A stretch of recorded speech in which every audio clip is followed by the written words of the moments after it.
Guys, কালকে তো আরএসকের খেলা সবাই দেখছেন এবং তারা যে এত খারাপ গেম প্লে করছে এটাও সবাই জানেন। কিন্তু আপনারা কি জানেন তাদের এই খারাপ গেম প্লে করার মূল কারণ কি?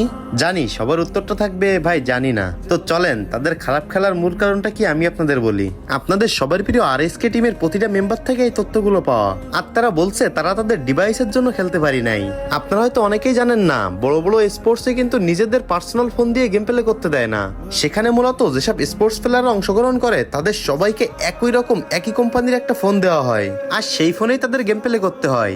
আর এই নতুন ফোনে গেম খেলার কোনো ধরনের এক্সপিরিয়েন্স কিন্তু আরএসকে টিমের ছিল না। তো এবার আপনাদের অনেকের প্রশ্ন হতে পারে, ভাই আরএসকে যদি এক্সপিরিয়েন্স না থাকে তাহলে অন্য কোনো টিমেরও তো এক্সপিরিয়েন্স থাকবে না। কিন্তু না গাইস, অন্য দেশের প্লেয়াররা তাদের দেশের বড় বড় কোম্পানি থেকে যে ফোনটা দিয়ে গেম প্লে করা হবে সেই ফোনের স্পন্সর অনেক আগে থেকেই পেয়ে যায় এবং মোটামুটি একটা ভালো সময় ধরে প্র্যাকটিস করে সেই ফোনের সেটিং এবং সেন্সিটিভিটি সম্পর্কে ভালো একটা জ্ঞান হয়ে যায়। কিন্তু আমাদের সবার প্রিয়